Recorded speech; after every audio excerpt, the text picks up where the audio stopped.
You know, we've all seen this happen. A company's best people, the ones you can always count on, just suddenly start leaving, one by one. It's this quiet exodus that can absolutely sink a team. So today, we're going to dive into the work of Robert S. Kaplan to uncover the hidden reason why this happens. And it's a reason that often sits right in the leader's own blind spot. So let's just start with the big question, right? Why do great, dedicated employees suddenly just walk out the door? It feels like it comes out of nowhere, doesn't it? But the truth is, the warning signs, they're almost always there, hiding in plain sight. Okay, here's how we're going to break it down. First, we'll look at the initial signs of trouble with the talent exodus. Then, we're putting leadership under the microscope to see what employees are really seeing. We'll get to the heart of the problem, this thing called the emotional black hole, uncover the leader's blind spot, and finally, find the solution by looking in the mirror. So picture this. It's a scene that might sound painfully familiar. A company is losing its edge, performance is kind of slipping, and all these small preventable mistakes are starting to pile up. The whole engine just isn't running smoothly anymore. And the root cause? Well, it often starts with just one quiet, single event. It begins with one key person resigning. Okay, no big deal, right? But then another one leaves. And before you know it, what seemed like a couple of random incidents has become a pattern, a full-blown talent exodus. The people who hold all that institutional knowledge, the ones who drive the culture, are walking out the door, leaving everyone else wondering what on earth just happened. So how does a spiral like that even begin? Well, it often starts right here, with leadership living under a microscope. Because if you're in any kind of leadership role, you have got to understand this. You are constantly being watched. I'm not just talking about big presentations. I mean in every small, seemingly insignificant moment of your day. And your team, they are observing everything. Is your office door usually open, or is it closed? What does your body language say when you walk into a room? Do you make small talk in the elevator, or do you just kind of stare at the floor?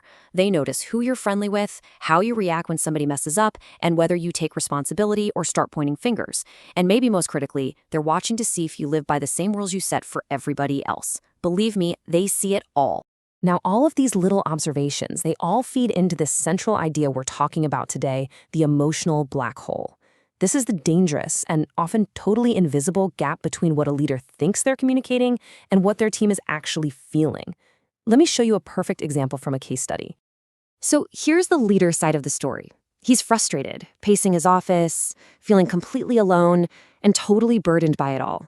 In his mind, he's the only one carrying the weight of the company's mission.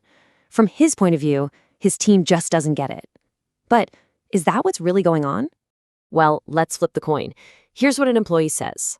For them, the leader is completely unpredictable. One day he's cheerful and upbeat, the next he's angry and miserable. His mood seems to swing based on anything. The stock market, something that happened at home, who knows? The team has absolutely no idea what to expect from him day to day. And that gap, that huge disconnect between the leader thinking, I'm the only one who cares, and the team feeling we never know which version of him we're going to get, that is the emotional black hole. It's like a vacuum where trust, confidence, and any sense of safety just go to die.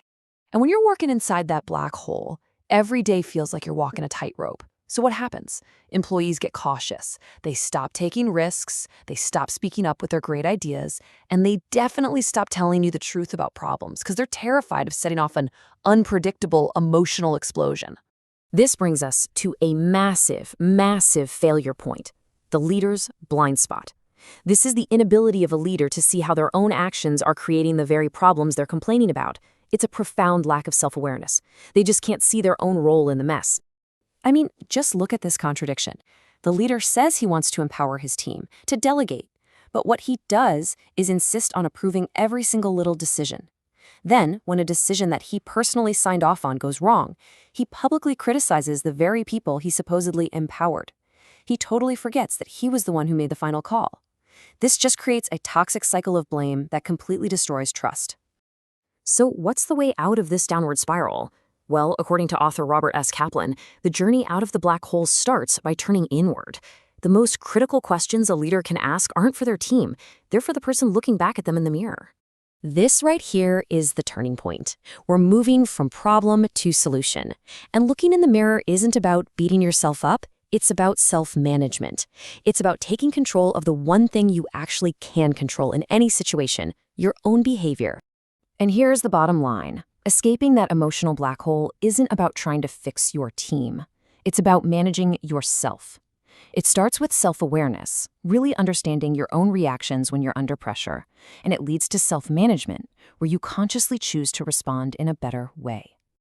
And hey, this isn't some abstract philosophy. It starts with simple, practical stuff. Managing the fundamentals, like getting enough sleep, moving your body, maybe cutting back on the caffeine, that has a huge impact on your emotional regulation. From there, building a support network and actually scheduling time to relax, well, that becomes mission critical for staying balanced. And beyond those daily habits, there are deeper, long-term strategies.